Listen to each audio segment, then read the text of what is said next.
All right. Hi, everyone. Please feel free to turn your cameras on so we know who's here and we can interact.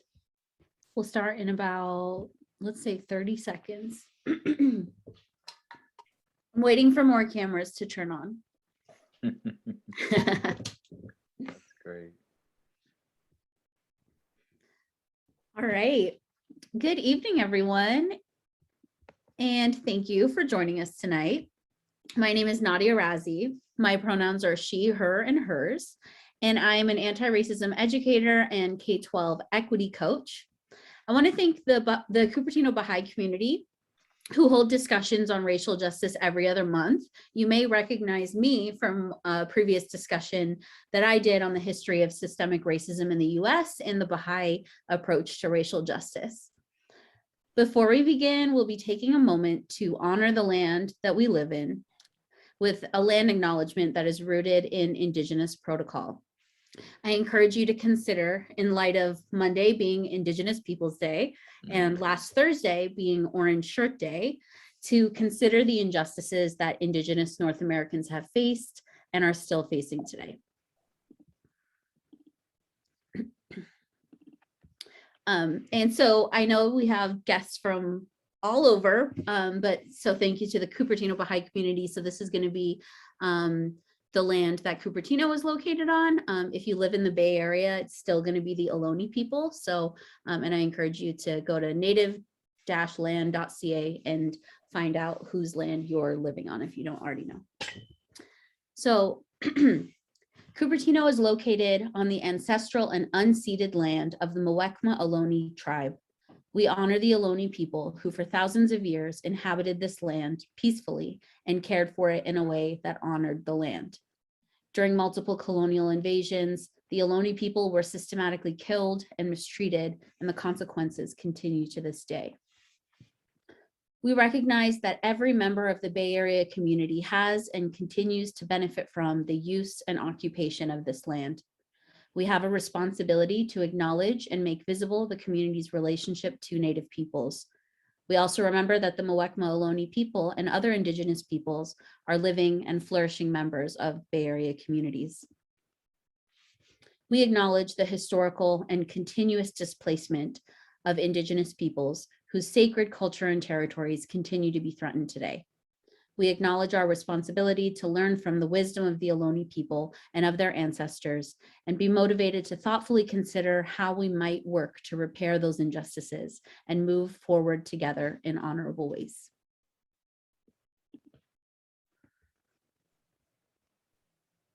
All right, greetings from Navajo Nation.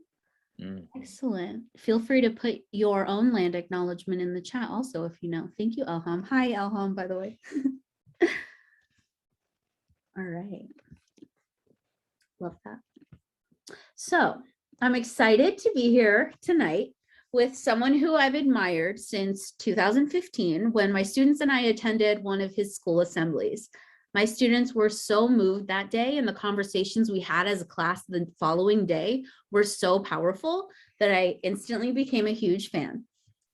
And tonight I'm honored to introduce Mr. Calvin Terrell, the founder and lead facilitator of Social Centric Institute, who for the past 20 years has been training and educating us to be healers of historical trauma around racial intersections, class, religion, gender, and environmental disruption.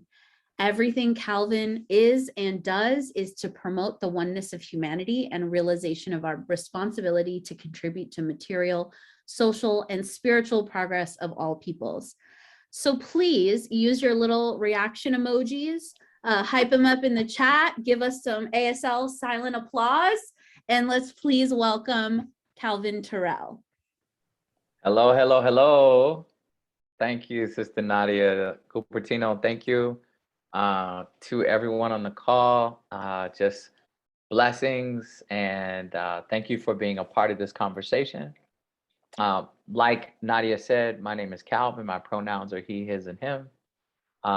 Before we get started, I'd like to acknowledge your ancestors and my ancestors, which are our ancestors, because my ancestors are your ancestors, and your ancestors are my ancestors. They're our ancestors.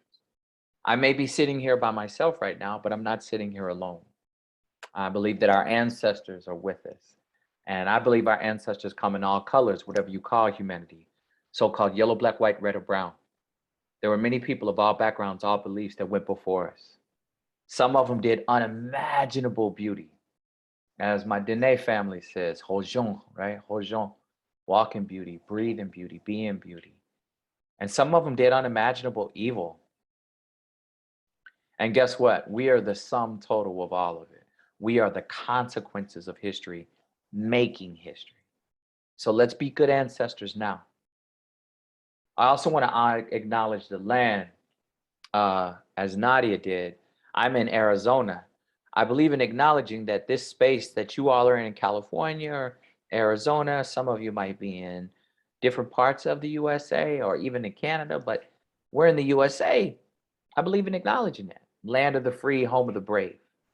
If we're going to get free of historical trauma, if we're going to get free of white supremacy, if we're going to get free on how race agitates all identity prejudices, if we're going to get free of an ecocidal economic order, we got to get brave.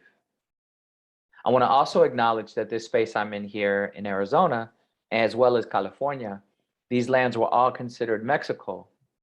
Please study the Treaty of Guadalupe Hidalgo, 1848, Mexican cession, how all these lands were stolen. California, Nevada, Arizona, Utah, New Mexico, Colorado, Texas. Isn't it funny, all those cities named San Diego, Los Angeles, right? Sacramento. And as Nadia said, before these lands are called the United States and Mexico, these are all lands of indigenous peoples. I am in the land of the O'odham, Tohono O'odham, people of the desert. Now consider this. If I put up 10 fingers and each one of my fingers is 10%, that's 100%, right? Now, before European refugees came to this land, oh yeah, our brothers and sisters, however they identify, they came from Europe. They weren't pilgrims. That's a propaganda word. They weren't settlers. Why were people fleeing Europe? Religious persecution, environmental collapse, famine, disease, war. I mean, they had state-sanctioned rape. It was called prima nocta, where nobles raped peasant women the first night of marriage. I mean, Barbara Seville, Marriage of Figaro is all about that. Europe killed his indigeneity. They were Pikes and Druids and Gaelic and Gallic, but they killed them. They called them, the matriarchs were the indigenous like leaders. You know what they called them? Witches. I mean, beer, wine, and whiskey is so big over there because they couldn't even drink the water. It was so polluted. I mean, war upon war. When a bunch of people were fleeing that kind of hell, they're called refugees. So before European refugees invaded these lands, the native population was 100% of the population of these lands. Today, the native population is considered less than 2% of the population of these lands. Happy Thanksgiving for who? So we are simultaneously the land of the free, home of the brave, and the land of the thief, home of the slave. And we still haven't reconciled that duality. We haven't earned united yet in these United States. So this is a call to all colors to be better than history. Because if we repeat our history in this day and age with these technologies, it will be catastrophic. It is time to evolve mentally, emotionally, socially, maybe even spiritually, as a human race, to be better than history. The real test to us is, do we believe that's possible? Because the faith of cynicism, the belief in despair, and that we're just animalistic beings is oftentimes what impedes us from releasing our full potential and power. So tonight is going to be more of a conversation than a presentation. And I'd like to do something before we continue. So first of all, thank you for not I didn't see anybody in your cameras throw a tomato or anything like that. Nobody hacked, cussed me out. I used to take Nazis and gangbangers up into the mountains here in Arizona, youth, to get them to walk away from that life, court ordered. So when you speak tonight, speak your truth. I've been kicked in my private parts, punched in the face, pushed out of a window. I had a kid jump on my back with a knife once. You can't hurt my feelings. So we need to have a justice fight club, right? Let's not be polite. Let's get into it so we can clash and find truth. Now, if I need you to share, when I ask you to share, and you know, I may ask a question or a prompt, and my sister Nadia, she's going to be helping me out with this, because sometimes I'll have a picture up on the screen and I won't be able to see the chat. So the way that we'll know that you're ready, like your hands up, that you're ready to share, is if you just do this real simple in the chat. If you just write the word ready, that way we know that you're ready to share, your hands up, you have something you want to add or ask or put in, but it's a way to just let us know, okay, I'm ready to say, you know, something when I ask a question. So that we know that you understand that, please go ahead and write ready in the chat now, if you would. Write ready in the chat. Just light up the chat with ready. Come on. I see a few. There we go. Excellent, excellent, excellent. All right. Now, if I start going really fast and you're like, whoa, Calvin, wait a minute. You just went like 2 slides, you know, and I'm still stuck on that word from that one thing you said. Like, wait a minute. I'm not married to my presentation, okay? So I want you to let me know, hey, stop. So if you need me to stop, and like you were like, whoa, stop, I really want to interrupt, there's something I want to say, great, please write stop. Now, sometimes we may not call on you. You know, Nadia, this is going to be to her discretion to say, well, he's in a flow right now, I'll get to you, but this is, Nadia's co-facilitating this with me. So it's up to her if we'll actually stop. But all you'll need to do in all caps is write stop in the chat, just like that, if you need to interrupt me or go back to something. Let me see you write stop in all caps, so letting us know you understand. You can interrupt if you need to, all right? Now, let's say you get, you know, unmuted and you start talking about, you know, you're answering a question and you're sharing. And I have a problem. I just run my lips way too much, right? I just start talking and talking. And you know, on the Oscars, they have that little wrap it up music, right? Yeah. Well, if you're just going and going and you're not stopping, well, if you hear this, okay, it's real simple. If you hear this music,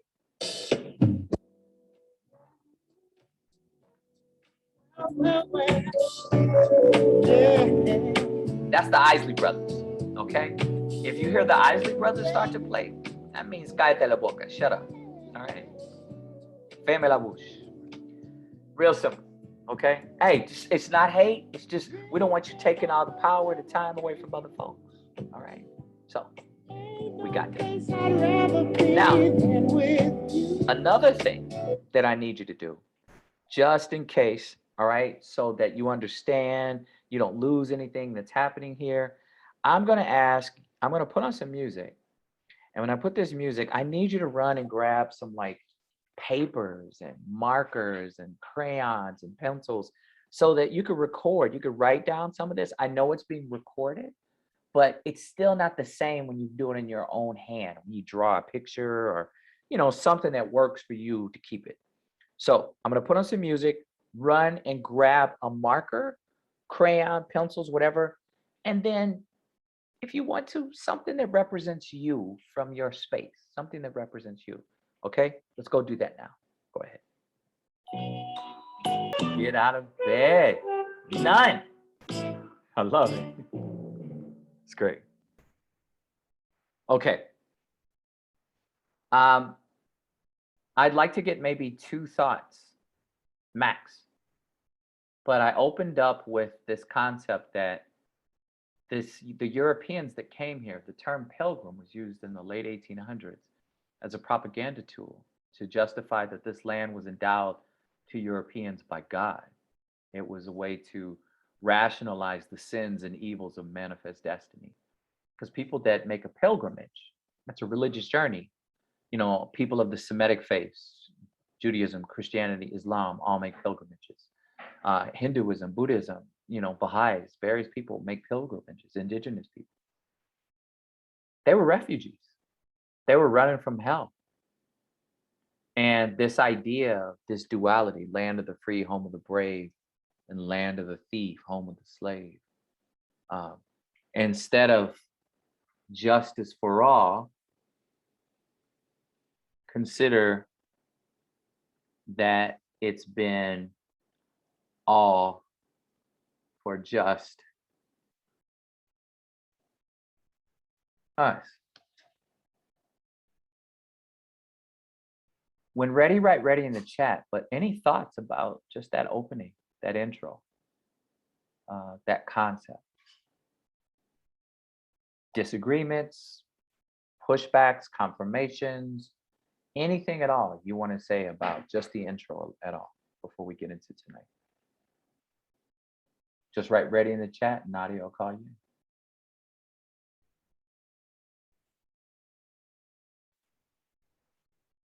I think Gillette.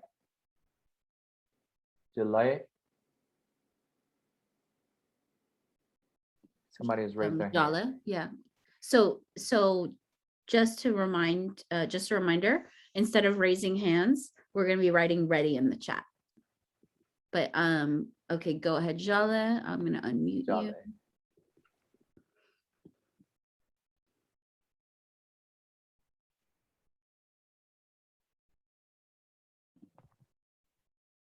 Did it work? Okay, Yep. I'm unmuted. You're unmuted now.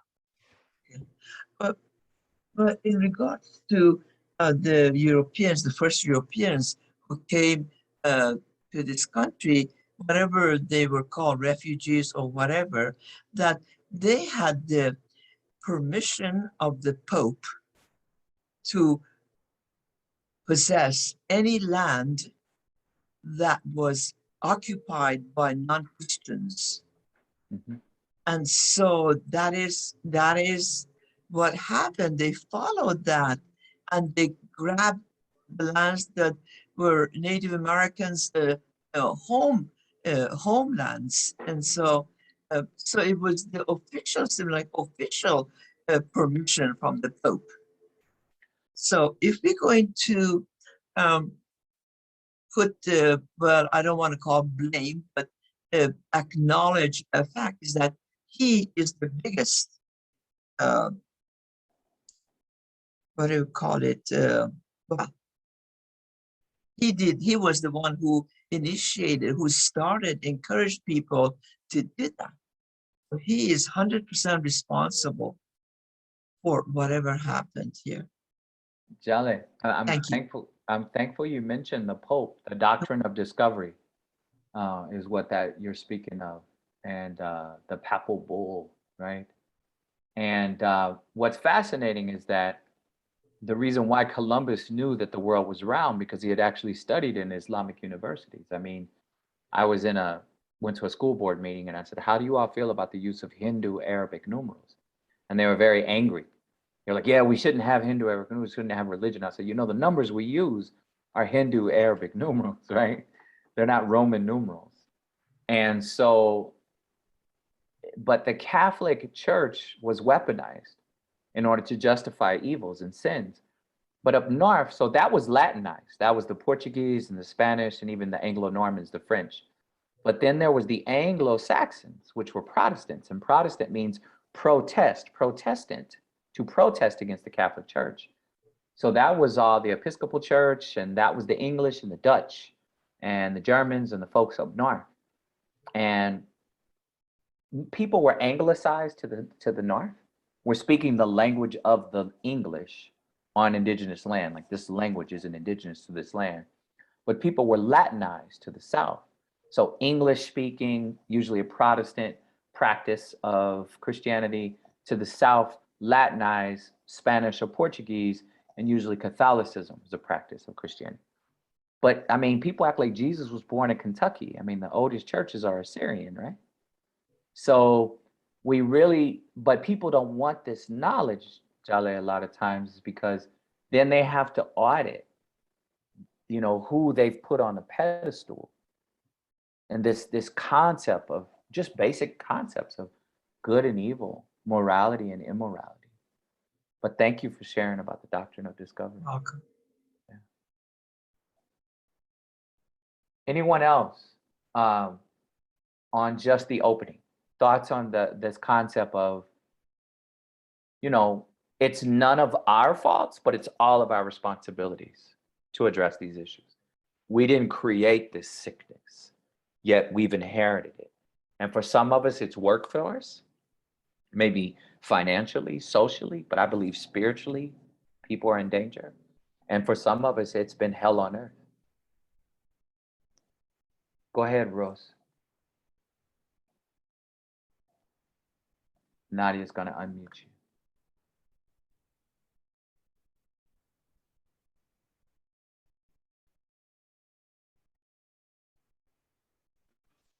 Okay, can you hear me now? Yep. Okay.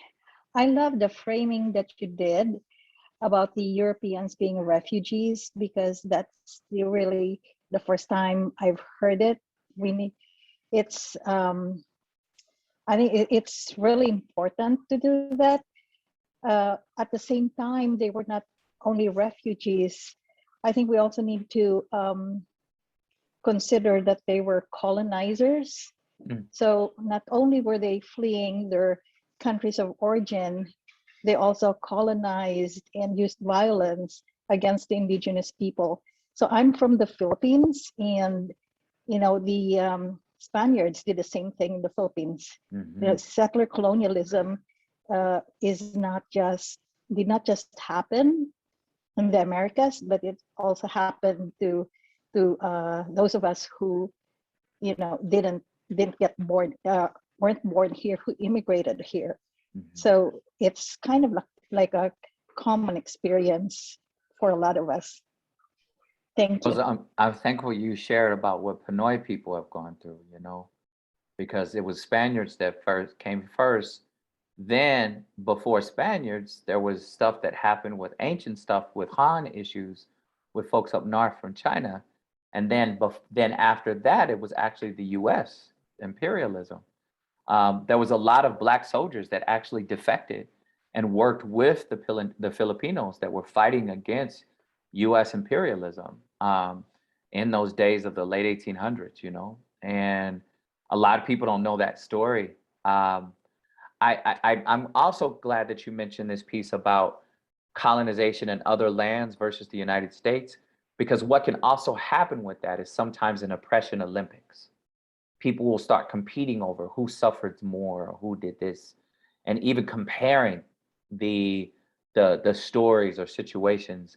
And instead of acknowledging each other's struggles and learning from each other's struggles, there can sometimes, by the way, you all, I believe conservative discourse on these issues is basically white nationalism cloaked with a weaponized morality, usually weaponizing Christianity.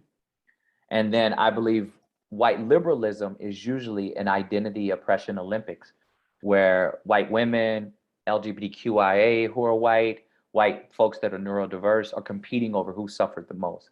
So my discourse is not conservative nor liberal. My discourse is about re-indigenizing, which means is a resuscitation of our spirituality to heal these historical traumas so that we can evolve and become not even so anthrocentric, where we're centering humankind, that we move towards an ecocentric civilization, that we're centering our relationship with the earth. Because we need, everything we have comes from the earth. We need the earth, but the earth doesn't need us. So that's a whole other conversation. But all of these pieces are this God complex of what colonization did, of narcissism and sociopathy, has perverted a lot of our mindset. So let's do some work on that healing. Thank you for those that have spoken up. Rose also added in the chat, there were Black soldiers who deserted the American army and joined the Philippine resistance. And then she also said, great point about oppression Olympics. We're being divided by identity. Yeah. Yeah, that piece about the Black soldiers joining the resistance of Pinoy peoples is oftentimes left out of our history books written in Texas. It also happened in Cuba with the San Juan, and when under Teddy Roosevelt, when the US was just kind of going out to Guam and Hawaii and all these places, a lot of the first who was at the forefront, who sent in first were Black soldiers. And then a lot of those Black soldiers were like, these people are just like us. And a lot of them would defect and join the resistance. So, yeah, I'd like to go fast. Okay, so Nadia, you ready? Okay. I'm gonna put something up here on the screen. And so, give me just a second. Let me get back out of this. I want to get rid of this little thing right here. Yes. So if you're not familiar with Dr. Joy DeGruy, she wrote a book called Post-Traumatic Slave Syndrome. And understand that slavery existed all around the world, but what slavery is an ancient evil. Chattel slavery was a very unique slavery. It was the first slavery done built upon the lie of whiteness, because Europeans, you know, our brothers and sisters that came from there, they were Dutch and French and German and Polish and Irish and Scot. But before that, they were indigenous peoples. They were Druid and Gaelic and Gallic and Celt and Visigoth. So chattel slavery, and most slavery, you couldn't tell slave from master, right? That's why Moses could pass as Pharaoh. But chattel slavery was the first slavery that said, these humans now called white are inherently the most godlike, the most beautiful, the most noble, the most moral, the most intellectual, the most human, the most fully human. And these humans called Black, because people from lands called Africa, we refer to ourselves as Ashanti and Mandinka and Igbo. We didn't call ourselves Black. Black was a word put upon us. Like negro is a Greek word, comes from Greek necro, and which means death. So these concepts, this binary of black white, was established by Europeans to make humans called white, their peasant classes, join with feudal lords who were just oppressing them and not work with indigenous populations being invaded or enslaved. The other meaning for race literally is a competition. And chattel slavery was the tool of that. And it made the United States and Europe the wealthiest places on the planet. So she introduced this concept of looking again, that a lot of times we use the word respect in place of, hey, be more patient. We'll say, be respectful. Show them greater dignity or honor, be more respectful. Hey, you need to, just show some respect there. But what they're really saying is, be mindful, take your time with that. Respect, if you do its etymology, it literally means to just look again. So what I'd like to invite you all to do is, whether, I don't care what your education or schooling is, because I believe we've all been really schooled, but a lot of times we haven't been educated, because schooling is indoctrination, but education is about evolutionary processes. But I invite you to look again at your thinking, at your habits, at the way you perceive the world, and understand that what's looking is not our eyes, just like our mouth is not tasting. If you're drinking Coca-Colas from different parts of the world, they taste different all over the planet. Our mouth is the tool for tasting, but what tastes is our mind, our memory. So a lot of times when we look at a person, a people, a situation, if you will, what's looking is not our mind, but we're looking through the mind that's been socially engineered. We're looking through the mind of what our dad always said, what our mom always said, what our political party tells us, our faith group tells us, our social media bubble tells us.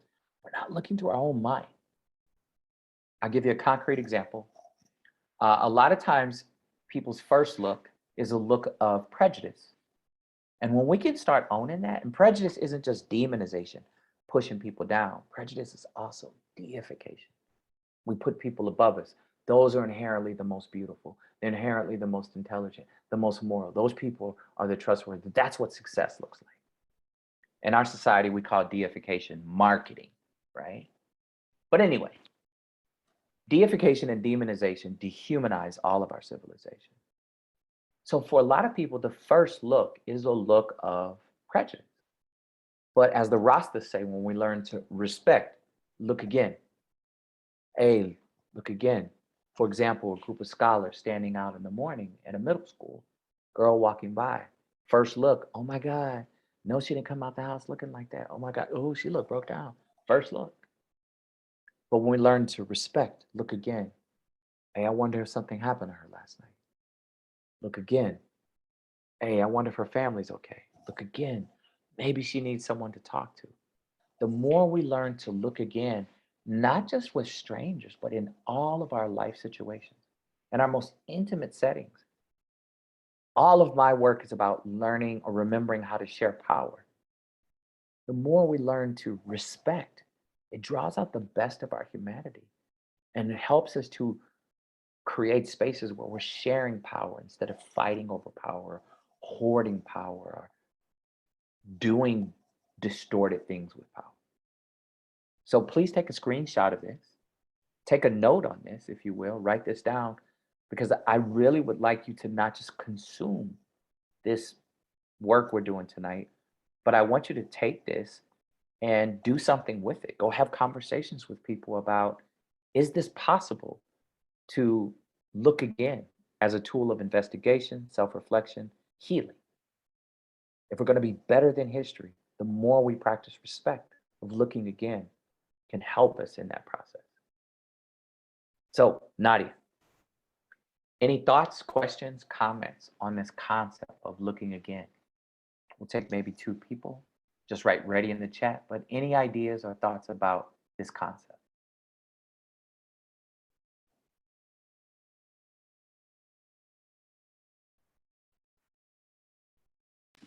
While We we have wait any for people to be ready, we have a comment in the chat. I live in the part of the world that dark skin is unconsciously equated with devil or evil. So I find often people are afraid of me when they first encounter me, or even to look into my eyes, as there is an innate unconscious bias against Blackness. I'm glad that was brought up. I don't use the term light or dark skin, especially in the language of the English, because light and dark has been associated with good and evil. I'm glad whoever brought that up because of your skin. The reason why I use stars and this space with here is because you can't see the beauty of starlight without the infinite blackness of space. So I say skin is melanin rich, or melanin medium, or melanin fair. Some people are melanemic or melanaceous. I love people whose skin is so melanin rich that it's almost a bluish brown, right? So this idea of this conditioning around beauty associated with melanin and skin, I mean, if you think about it, the more melanin rich the skin is, that skin's been so kissed by the sun, so just caressed by the sun. That's a beautiful thing. And it's not saying that skin that is considered melanin fair isn't. We're just bombarded, saturated all over the world that melanin fair skin is equated with beauty. So there's so much unlearning, and I just want you to know you're not alone, that your skin reflects the infinite beauty of space, the canvas for starlight. Calvin, Are what there you any said thoughts about- on respect? Yeah, and what you said about the light, you can't see the stars without the blackness, right? And it reminded me of something that Baha'u'llah once wrote, that I'm sure you're aware of, which is the pupil of the eye. And he says that that Black people are likened to the pupil of the eye surrounded by the white. In this Black pupil, you see the reflection of that which is before it, and through it, the light of the spirit shineth forth. Nadia, this idea of no matter what color an eye is, the pupil is Black. And specifically Black African American people, because we have Black African American people, in a sense, have gone through everything that every people on the planet has while being Black in an anti-Black world. Even Black people can be anti-Black. Our indigeneity was stripped, tortured, raped, murdered, I mean, all these Black folks with last names Washington, Jefferson, Jackson, those are all names of US president that raped African women over and over and over. We are literally the people of the soul. We have no connection to a land, to a language, to a faith. We are, and the only thing we had was soul. I mean, that's why the music genre was born out of us singing to survive hell. So it's a distinction. And those who carry melanin-rich skin, hopefully you heard what Nadia talked about, but Baha'u'llah speaking of the pupil of the eye. And that's where the truth comes through. Are there any readies, Nadia, on this concept of looking again? People are hesitant to be ready in the chat, it looks like, but some are sharing. So I'll read something that that Shiva wrote in the chat. Anti-Blackness is a globally circulated ideology or discourse. People in countries that do not have any significant Black populations still harbor racist views about Black people. This is the work of white supremacy. Exactly. I'd like to jump to something since this come up, just to give a little context on this.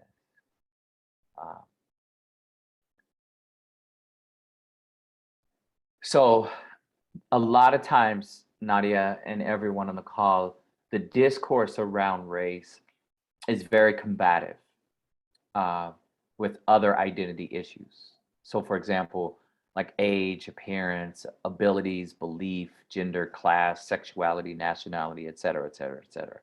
A lot of times people will put those identities separate from race and like, well, why are we talking about race? We need to be talking about physicality, or we need to be talking about nationality, or we need to be talking about class and gender. And race is never separate from those issues. Race is the container.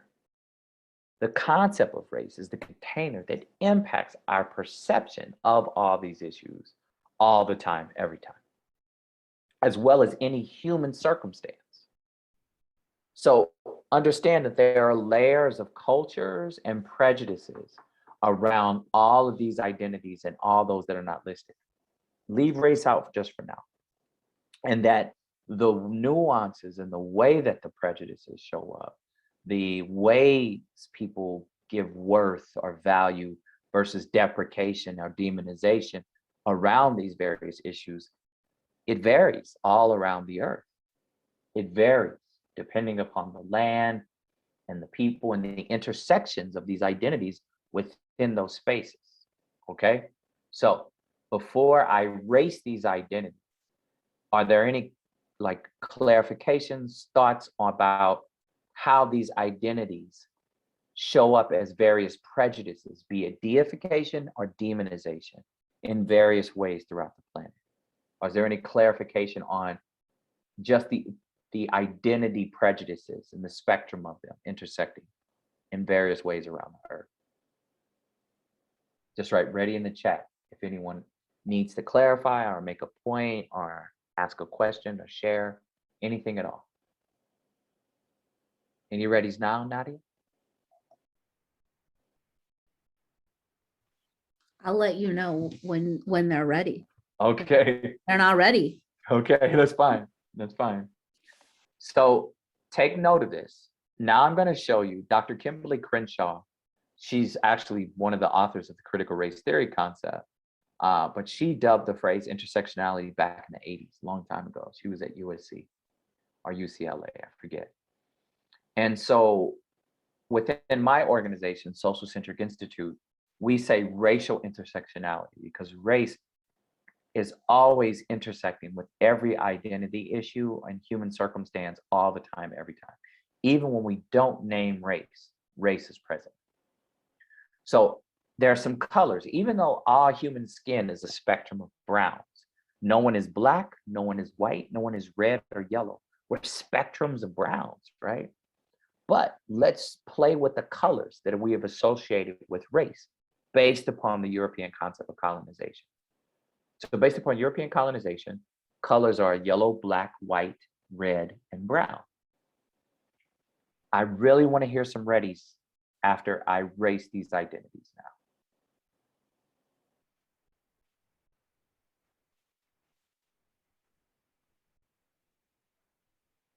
Now, what has happened now? Because all the identities are still present. They're all there. But what has happened now that now the identities have been raced with these arbitrary colors? What's happened?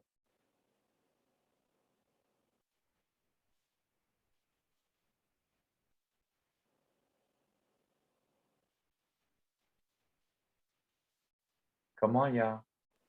Yes, Peter, thank you. He's ready.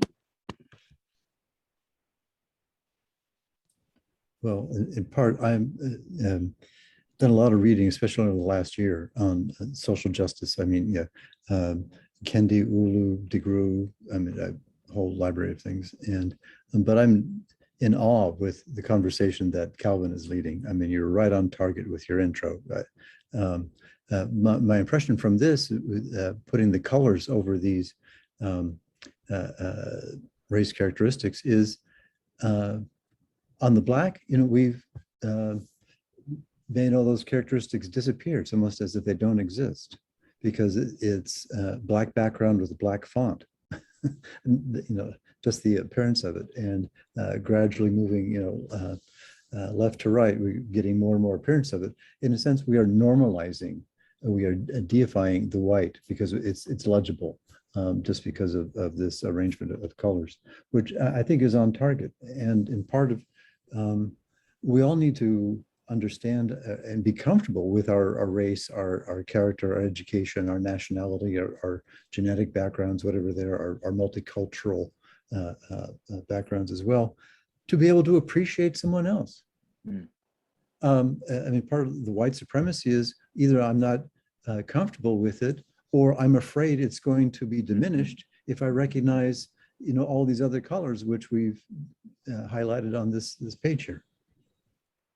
Peter, thank you. And a big piece of the way white supremacy has worked is this scarcity paradigm of the fear of being outnumbered, outsmarted, outdone, or outgunned, versus a paradigm of sharing virtue, sharing earth, sharing power. And it was designed literally just to, you know, the ultimate affirmation of white supremacy is the phrase white trash. White trash, that phrase, is the ultimate affirmation of the concept of white supremacy. Because white trash is like saying to a human considered white, how dare you be white and live in those conditions? How dare you be white and act that way or speak in that diction? We expect that of other people. We'll make a distinction for you, white trash.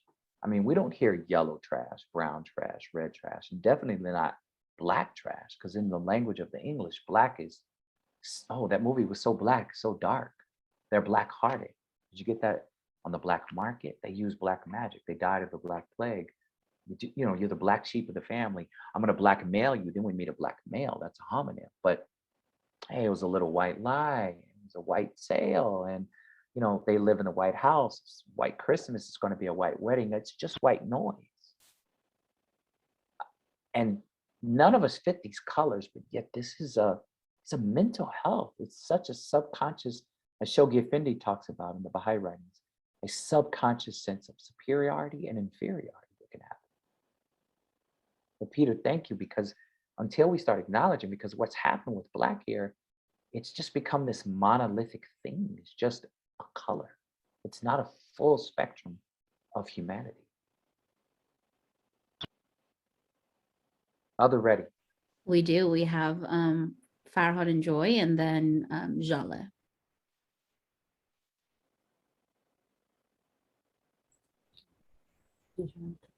Oh, I just put it in the comment that you asked what does this chart imply, and the color becomes the prominent factor in making a judgment. Mm-hmm. So it erases everything that's behind it. Mm-hmm. That is might be more important, but they are covered.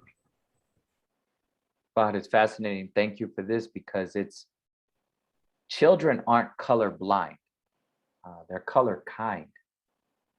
Children notice the difference in color and pigmentation, and they don't have a problem with it till they're taught otherwise.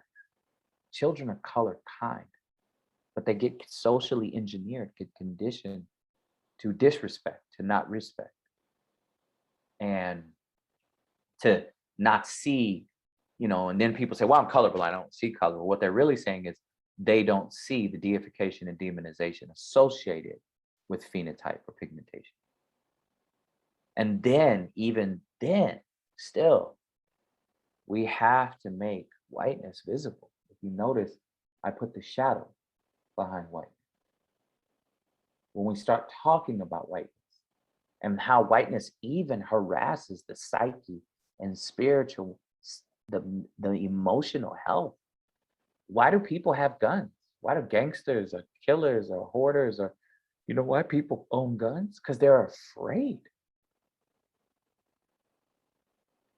We have to talk about how whiteness is even harass the mental, emotional, social, spiritual well-being of humans considered white. So we have to name whiteness, and by doing that, we have to reveal it. We have to make it obvious. We have to reveal its shadow, its sin. Other ready. Thank you. Go ahead. We have Jale and then Ed. I just have a very short comment. Is that when you did those, put those colors on those 5 columns, to me, it just was so shocking. See, they separated the people. There looks like isolation, that there is nothing connecting one column to the other.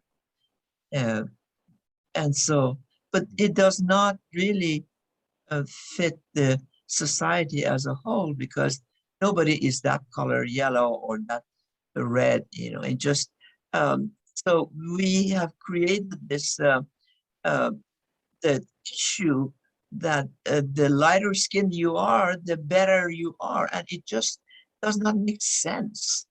Under the skin is exactly the same with any color you choose. Any color is exactly the same. And so it's just like the isolation.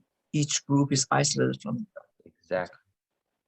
Jale, may I ask you, thank you. Where do your roots come from in the world? I'm sorry? Where's your ancestry? Where's your Oh, heritage from? I'm Persian. Oh, you're Persian, Iranian. So, Yes, so that Persian, not really. I'm international. Well, the reason why I'm just saying is because even in sub-Saharan Africa, one of the biggest sellers of skin lightening cream all over the world, especially so many women, this idea of lightening the skin is seen as beautiful. We have to address this. We have to address this white light deification and the association with skin tone, and how even, there's the concept of a classic beauty, but then these yellow, brown, red, and black colors, women in those groups are called exotic, not a classic beauty, an exotic beauty. The hyper fetishing on East Asian, Southern Asian women, Middle Eastern women, indigenous women, Black women, Jezebel, negra, even in Spanish, negra, like she can move. There's a sexual nature to it, where that's not the same accepted for the woman who's the lady in the house. These things are bubbling underneath that at a subconscious level distort our relationships with each other. Again, to be better than history is to first to understand this, to name it, and to be able to identify how it shows up within ourselves, and then to practice respect, the looking again, as just like with COVID, the antidote for the disease is in the disease, anti-venom is in the venom. We, people of all colors, have to confront their anti-indigeneity and anti-blackness. Because anti-indigeneity is our willful ecocidal destruction of the earth. Anti-indigeneity is an anti-spiritual way of living that we can do whatever we want to the planet. Anti-Blackness sustains the lie of white dominance. And so when we all begin to look at how we've been engineered to sustain an anti-indigenous, anti-Black social order, the more we begin to sort of interrupt habits in ourselves, as well as of our institutions, systems, and communities. We'll take one more ready.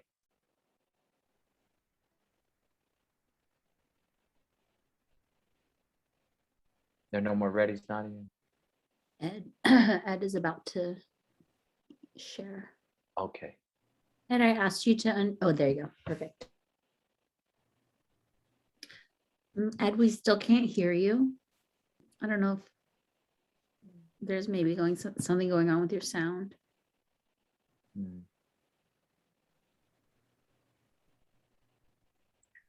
Ed, while you're working on that, I'm going to share with you all what we tend to do in the concept of schooling, not education, schooling.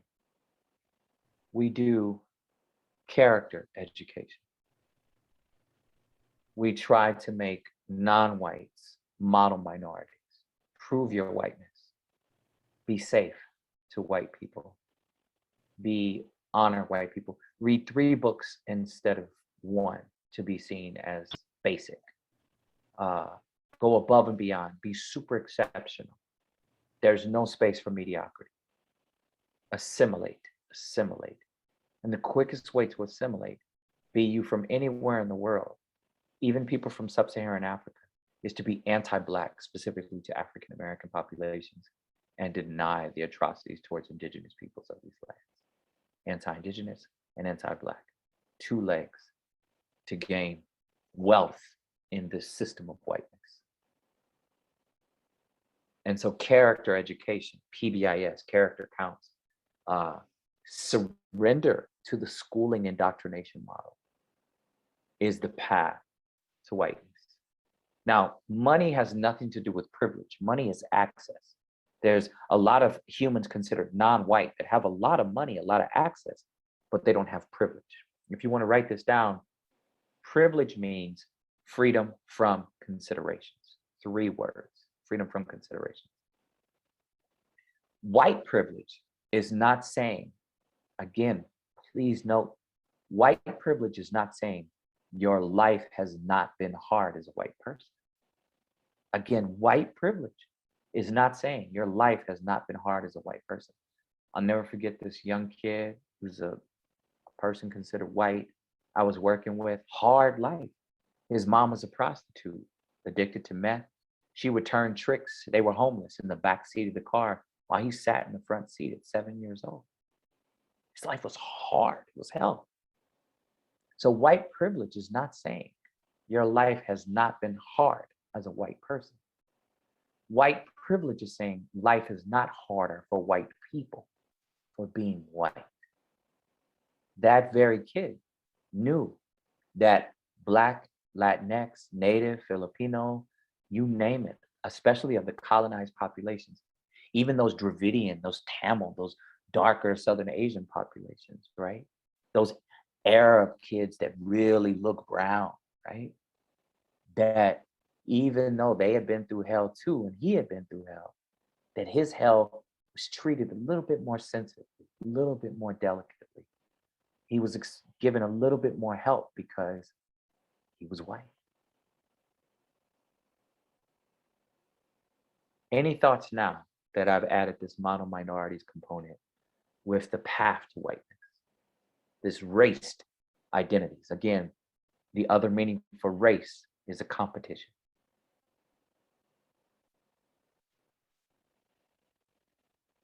Any readies, Nadia? Not yet, but we could see if Ed's sound is working. Do you want to try, Ed? Still stuck. Yeah. Ed, maybe sign out and sign back in. Sometimes that'll help.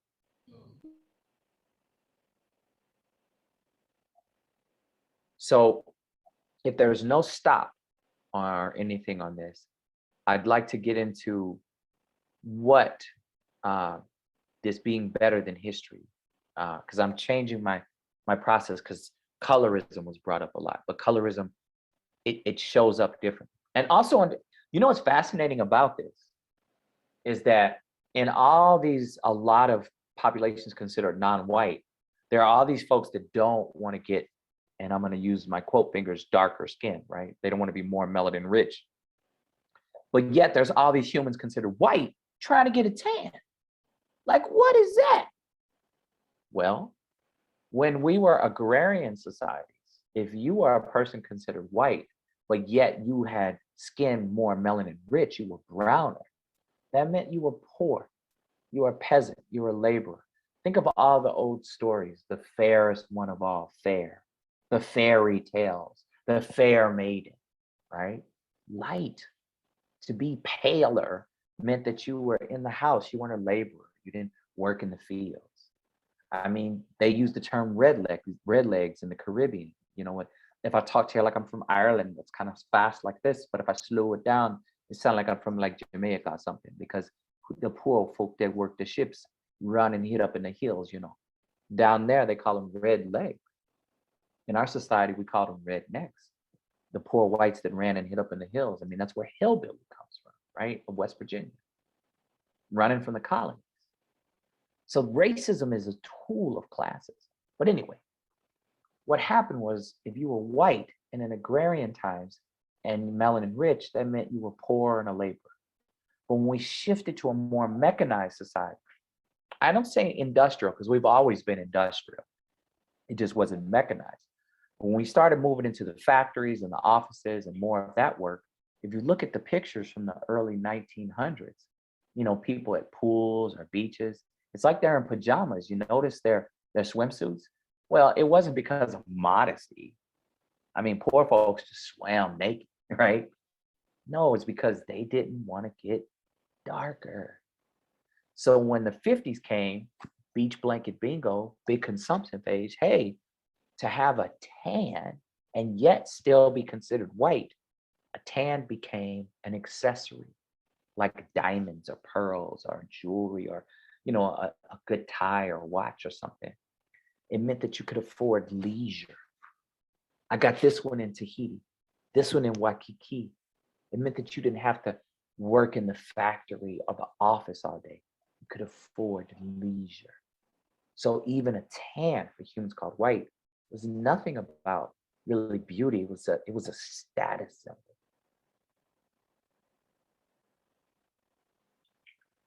I'm gonna move on, Nadia.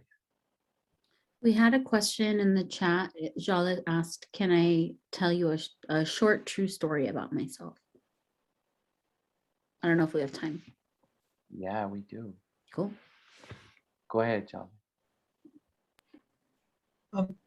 Before coming to the US, I lived in Thailand and used to go grocery shopping at the open market, and I had my own women I shopped from, and so my husband and I went south of Thailand beach, and we were there for a week, and I got beautifully tan color on me, and then we went back to our northern city, and we went to the market, and all the women asked me, "What happened to you?" I said, "What, don't you love my beautiful tan?" They said, "Oh, no, no, no, you looked prettier before." And I said, "Oh, no, it just beautiful color." And they really didn't like me because my color had changed. I mean, it's true everywhere. It's not only in the US. Oh yeah, yeah. Thank you. Jolly, thank you for sharing that. And I know my sister Lina's on here, and I know she's in Singapore, and that's a big, Lina's melanin rich, her skin. And she reminds me of some Dravidian sisters. And there's this huge issue. I'll never forget when Miss America won. She was Desi, she was Southern Asian. And there was all this thing that, no, she's beautiful here. But they said in India, she would be seen not as beautiful because her skin was too melanin rich, too dark. Oh. Lina's ready if you are. Go for it, Lina. Sure, I was just agreeing with you. That's all, Kelvin. Yeah, absolutely. Oh, It's so it's maybe it so was Barry. arbitrary. Was it Barry who was ready to share? Oh yeah, perfect. Okay. Well, I'd like to ask. Go ahead, Barry. Go ahead, bro. I think, like, building on what Jalai mentioned, her experience in Thailand and what Lina, kind of grew up with here in Asia is, in the US, it's kind of like subtle. The colorism is subtle in some ways, like right? But it's even compared to Asia, like in Singapore, you'll get on the subway and there'll be an entire subway station, an ad campaign for whiteness creams, pictures and everything, all of it illustrated. It's crossed, huge panels of stuff selling product.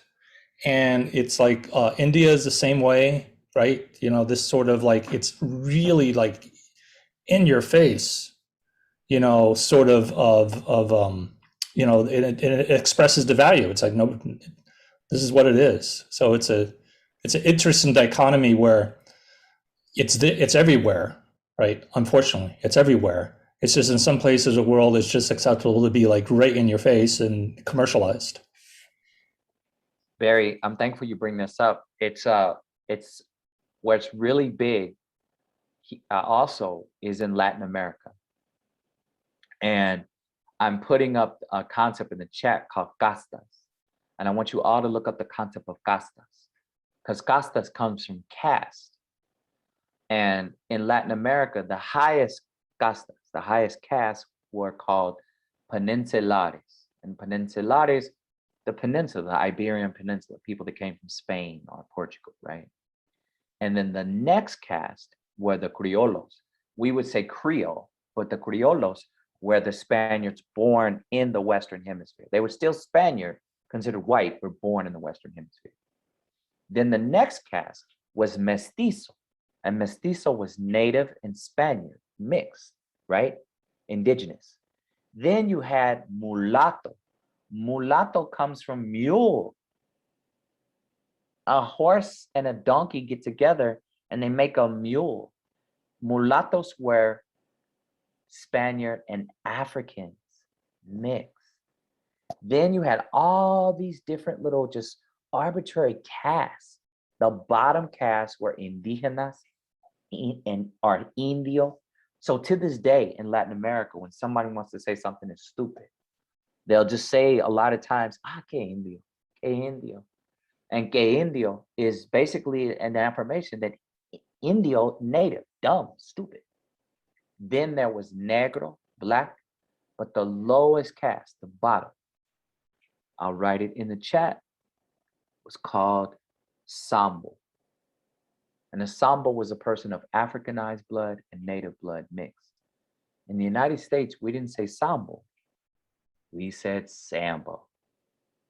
Denny's was called Sambo's up until the 1970s. And you'll still see it on Spanish novelas and televisions, the news. The main characters look like they could be from Spain or France or Italy, And then the troublemakers, the traviesas, look like morenitas. They look more like Arab or maybe some, melanin-rich Persian women, if you will, darker. And then the servants and the criminals, they look like indígenas, native, or negras, black. And it's alive and well. The reason why I think Barry's point is so powerful is because it's flagrant all around the world.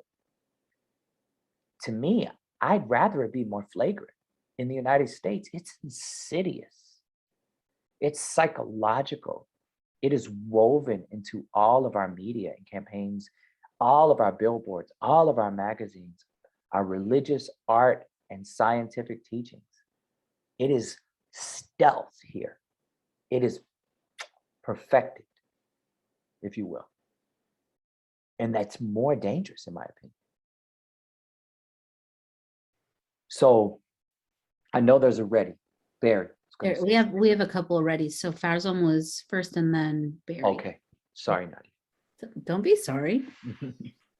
No, you're the way you're speaking about these castes, and I'm sure there has to be an overlap, but in one of the groups one of the sessions that we hosted before we moved towards a platform of larger events with guest speakers and themes and those kinds of things, we studied some of the early laws in Virginia, for example, and specifically the laws that were laid down to combat the rising victorious rebellions of colored and lesser caste people as a weaponization to try and fragment and separate them from each other, because the whites in Virginia and in those early American establishments were essentially losing to a combined Indian, mulatto, Negro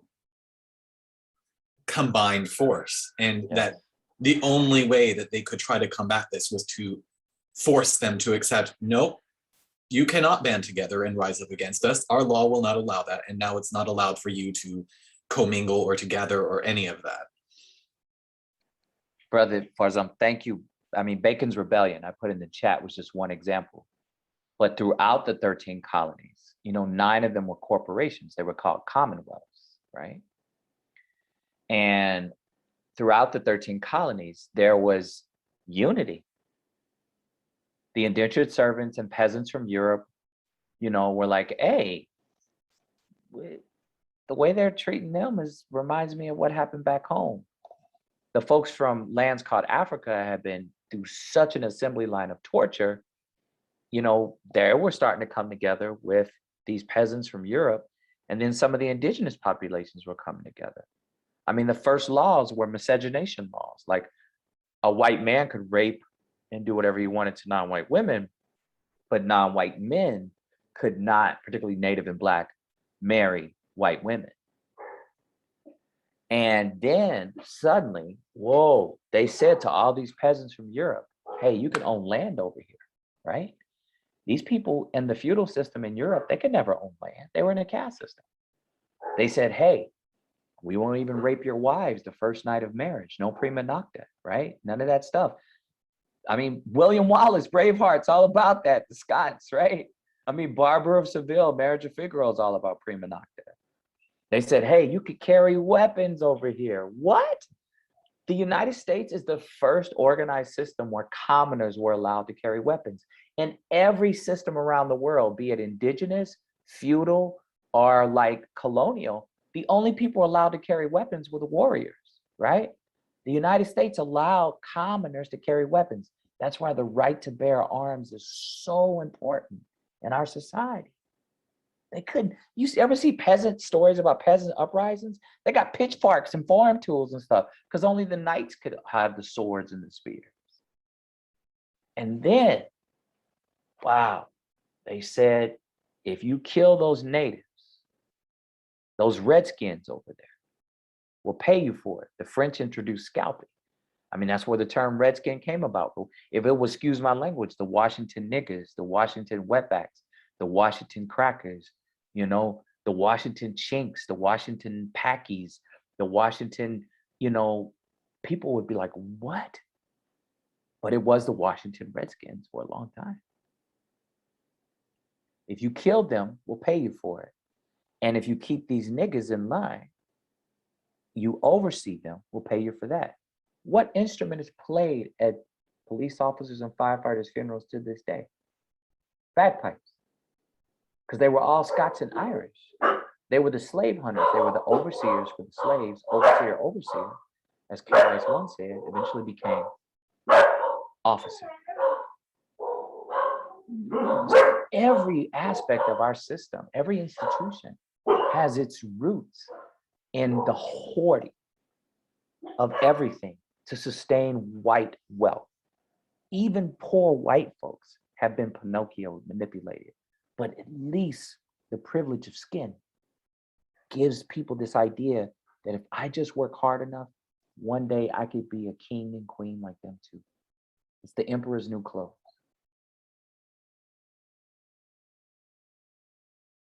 Go ahead, Nadia. I want to give Ed a chance. Did you still want to share, Ed? I don't know if your sound is working. Maybe not. Feel free to Yeah. write what you were going to say. And if you want to put it in the chat, I can share it out. And then, okay, Barry.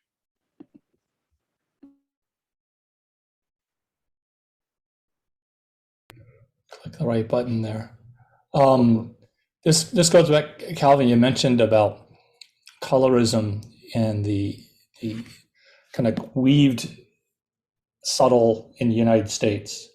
And the irony is that you have so much activity to call that out and work on the injustices in North America. But then you go to other places in the world where the colorism is just like in your face, it's on billboards, and we don't have a racism problem. I mean, I remember Lion and I were watching the National Day speech, and the Prime Minister of Singapore is, Chinese don't have privilege in Singapore. In discussion, everybody who wants to talk about privilege and Chinese privilege, discussion's not over. We don't have that problem here. Yeah. It's kind of like, I don't want to address it versus, and it's in your face. And then you've got the flip of the coin. You go to places like North America, it's so intertwined, but yet you have lots of activities to say, okay, let's go through this recognition and reconciliation and healing process. Barry, when you bring that thing up, I think of the concept. Thank you. We have to start looking at these concepts not through the lens of the peoples, of the personalities, of the peeves and whatnot, but patterns. Patterns of virtues and patterns of violences. Because you can port those patterns all over the world and see the same processes. It's patterns of obliviousness, denial, patterns of, because what privilege really is, that freedom from consideration. I don't care if you're gay, straight, or bi, but all the men on this call, if we're walking across a dark lot at night, we're not thinking if we have shoes we can run in. If our car is parked way over there, men aren't thinking, when we see a van parked next to our car after midnight, we're not thinking, am I going to ever see my family again? Men aren't having called someone on their cell phone and say, I'm at this place at this time. If I don't show up, men aren't pretending like they're talking to somebody on the phone. Men haven't put their car keys between their fingers.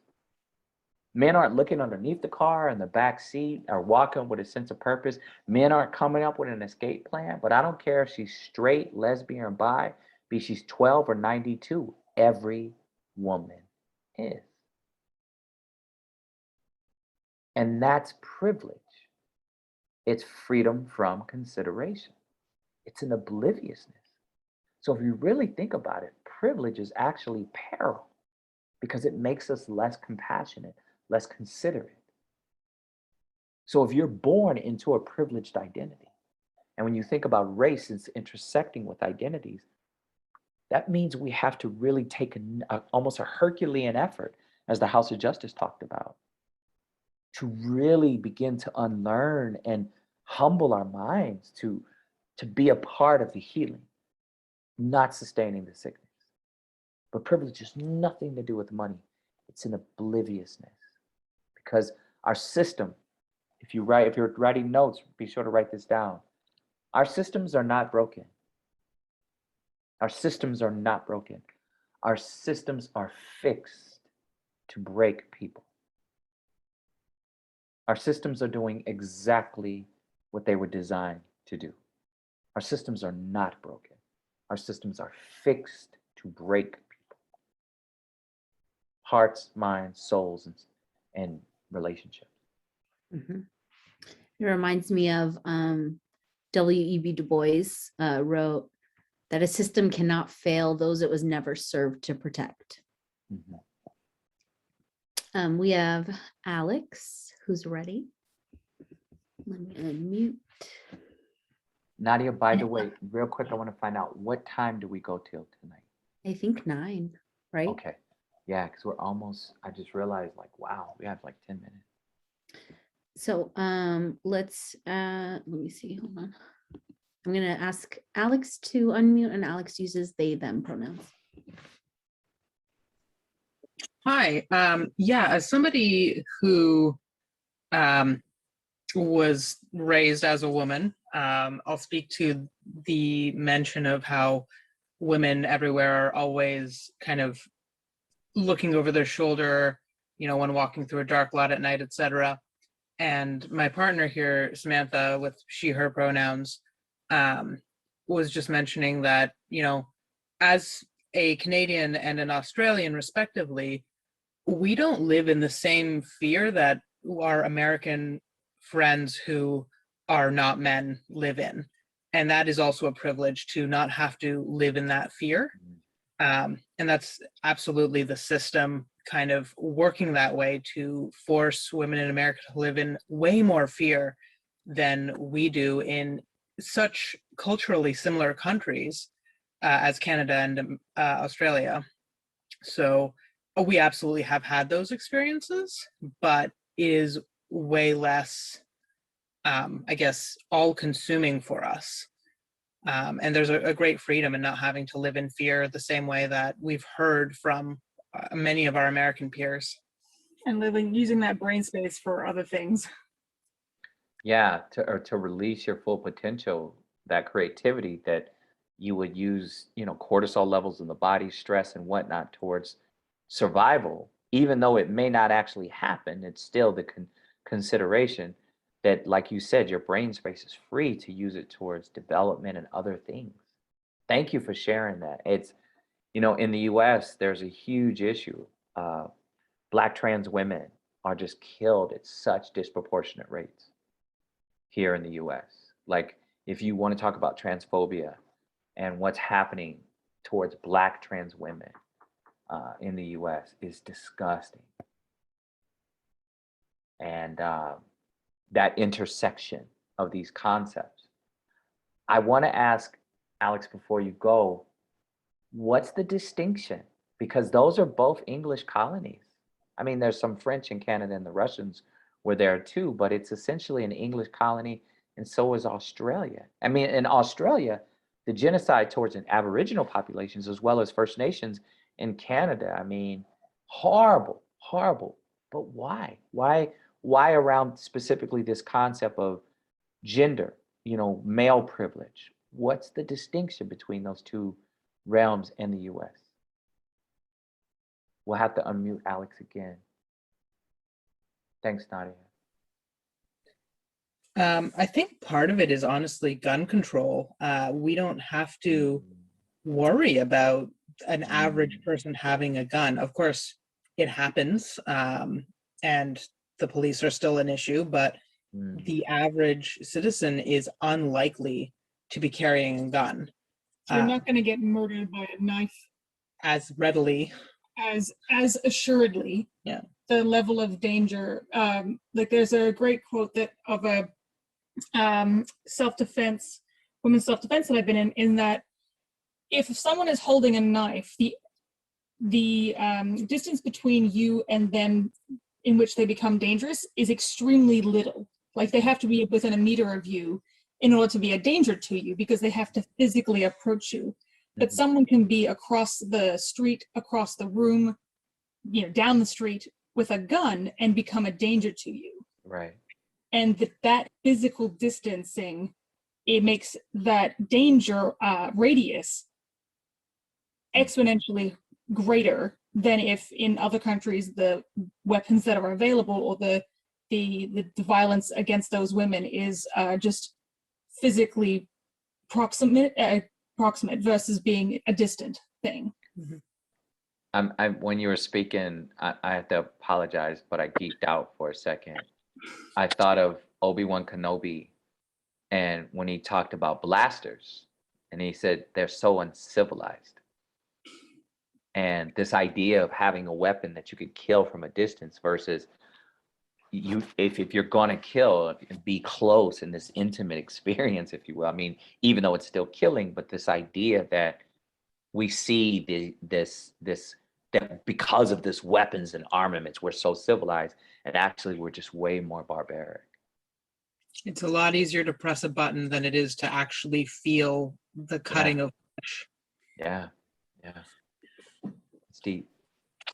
I appreciate what you said, Calvin, and I put a link in the chat to an article by the Human Rights Campaign, which is a list of the 38 transgender and gender nonconforming people fatally shot or killed this year, and how many of them, it says explicitly that they were shot, right? Shot and killed. So I think that's definitely something to pay attention to. Well, and then there's a huge component that there's such a disproportionate amount of them in the US that are either Black or Native. And I mean, missing and murdered Indigenous women. I mean, we have an issue right now where there's such a, I think her name is Gabby. Gabby this young- Petito. Yeah, and there's, if you're white, wealthy, and considered beautiful by Western standards, man, you're all over the news. There's hunts for you, like you are just, and yes, she deserves it, but so do all Black and Native and Latinx. I mean, with COVID, what's happened? I mean, the human trafficking from Southeast Asia, from the Philippines, it's ridiculous. And it's just so like, hey, it's still deification. So I'll leave you all with this because we're going to wrap up soon. The goal is to be better than history. Whiteness and humans considered white of any identity, white people of any identity, have to come off the pedestal. And humans considered non-white people of any identity have to remember our grace and power and come out of the pit, because the pedestal is in the pit. So the people in the pit understand the pedestal, but the people in the pedestal don't understand the pit. The mental, emotional, social muscles that come out of the pit is a different type of healing. But the mental, emotional, and spiritual muscles to come off the pedestal is a different story too. It's a different struggle. What is waiting for us is a field of justice that is ripe and rich for cultivation, that is waiting to grow new ways of our humanity. This is one of the biggest things I know. I was raised Baptist, and learning the teachings of Baha'u'llah, that my primary identity is soul, of something infinite. It's called soul, consciousness, spirit, whatever you want to call it. But there's something that is infinite, that this skin I'm in and these things is a temporary process. But with this, instead of allowing this, but my consciousness to use this as a tool of healing. When we get people out of the pit and off the pedestal, we can meet on the field of justice and cultivate a new way, a new human race. It will not be a romantic walk. It will not be easy. But people did it before. That's why whiteness was even created. Because people that were struggling recognized their shared struggle and came together. And whiteness was created to divide them. So it's not even a learning, it's a remembering of our nobility, remembering of that. You've never seen a moving van at a funeral. U-Haul trucks are not at funerals because you can't take none of this crap with you. You know what funerals are full of? Memories, excuse my language, of a person that lived a life as a good soul or an asshole. And by the way, we all have an inner asshole, excuse my language. If you're one of those people going, I don't have an inner asshole, you are most definitely the asshole, okay? So when we can all confront our inner pendejo, all right, and how we are a part of this poison, then we could take a more nuanced, specific role in the healing. But you have to name your part in the poison. With that, I say we have one more to go. Shireen, And then I'm going to turn it to my sister to close us out. Okay, we have Shirin and we have Jala. Do we have time for two? Sure. Okay.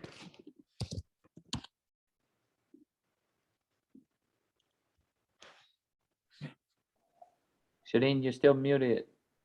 Okay. There you go. Hi, I'm enjoying this so much and learning a lot. I'm from Iran. I have thought about these issues in many countries for last 30 years.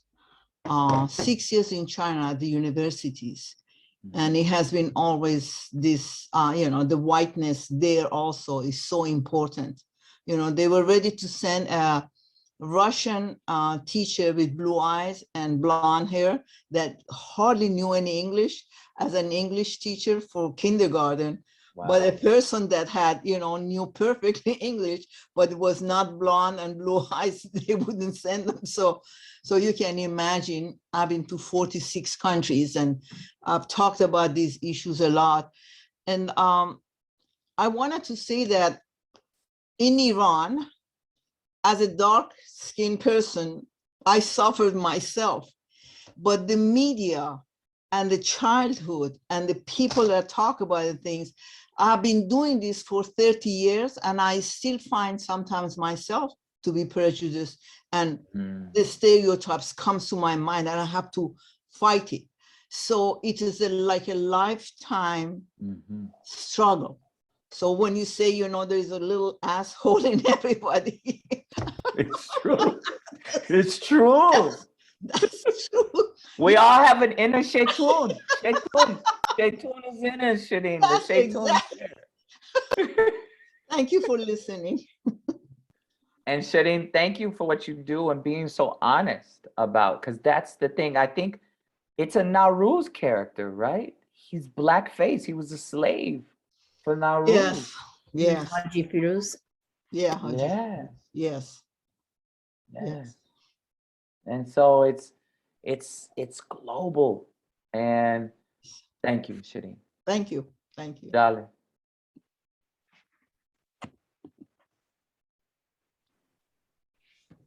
I would like to say that each one of us can start the movement by deciding that no matter where we are, that every day that we are out there, that we make every attempt to acknowledge the person who is of minority races, to acknowledge them and to possibly engage with them in conversation so that they know that they have been seen and acknowledged. I think if we do that, then we start these small circles growing around us.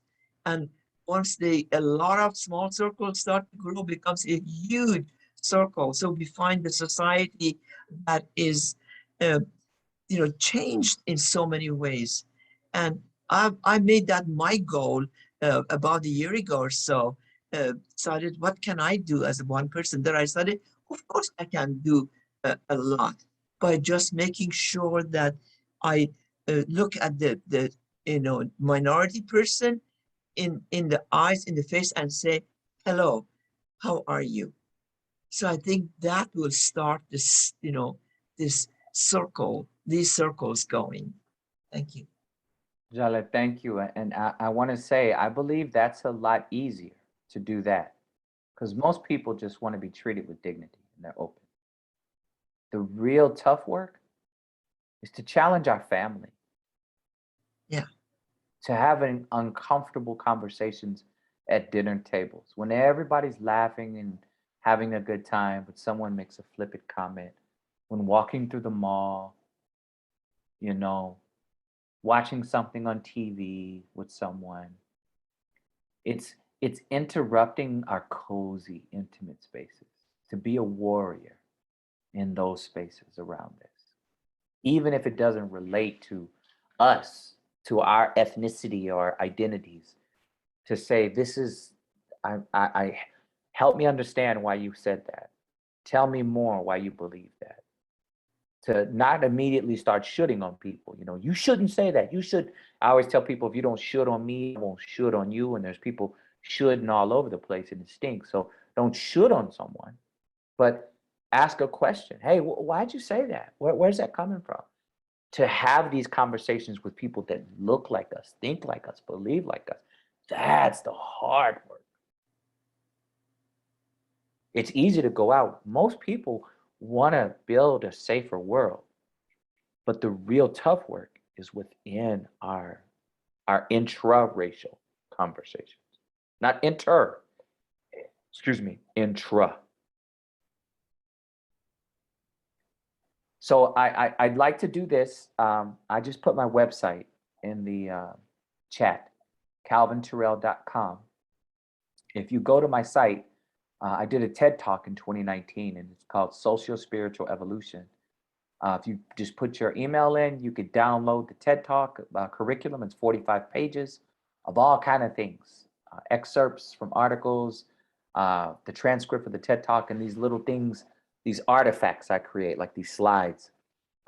Imagine if an infographic and a meme had a baby. That's one of my artifacts, right? So, and I spell my artifacts art of facts, like that. But have as many conversations with as many people like you and not like you, as wherever you can go, to invite people to the field of justice, to come off the pedestal and out of the pit, to meet on the field of justice. I believe if we don't do it, Mother Earth, if we don't get humble and do it, Mother Earth is going to humble us. She bats last. So whether you like me, dislike me, don't understand me, I love you. I'm not an ally, because an ally means that's your problem, and I'll come help you with your problem. I'm not an ally to women. I'm not an ally to people that are neurodiverse. I'm not an ally to my LGBTQI community. I am family. And so when you're family, you know, I'm family to women. I'm family to LGBTQIA. I'm family to folks that are neurodiverse. When you're family, you'll risk for your family. You'll sacrifice. You'll die if necessary for your family. So I'm not an ally. I'm family. I'm your true brother. And let's build. Let's get some therapy and do better. So I love you. And Cupertino, thank you. And Habibsi, Mushi, Nadia, I'll let you close us out. Fereste. We got some silent applause. Let's hype them up in the chat. Where are the emojis? Come on. Thank you so much. Just a reminder, if you would like to be on the mailing list for future discussions like this, that the Baha'is of Cupertino are putting on, please make sure that your email is in the chat. And those of you watching on the recording, hey, thank you. And yeah, I think we're good. You want to play some music? To close us out? Yeah. Thank you. Good night.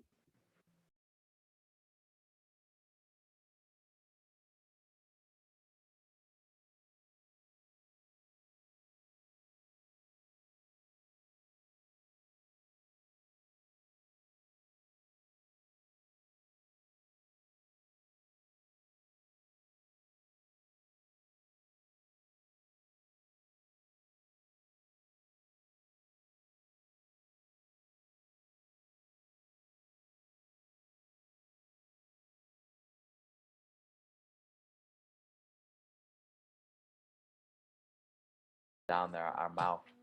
My friend Lorenzo was 11 years old, St. Louis, Missouri. A group of guys caught him and said to him, "Nigga, we're gonna kill you the way the Klan kills niggas." They beat Lorenzo till he was unconscious. They held him down in the snow. They tore off his pants. They spread his legs and cut something off. It was so cold outside, it slowed down the bleeding, and Lorenzo didn't die. His mother said the paramedics didn't throw warm water down. They just immediately snatched him up off the ice. He lost a lot of skin from his backside. He was 11 years old when this happened. And these evil things would happen to Black folks. Mary Turner, she was 8 months pregnant. They cut the baby out of her stomach. People stood around and called themselves God-fearing people, and they watched this hell, they watched this evil, but they didn't risk. They were piano teachers, they were Bible study teachers, they were custodians, they were store clerks, they were doctors and physicians, but they didn't want to risk. It's now time for white folks to risk it all. To stop watching the lynching, to stop standing back and watching the evil, to earn humanity, to stand arm in arm with the rest of humanity, to take the blows, to risk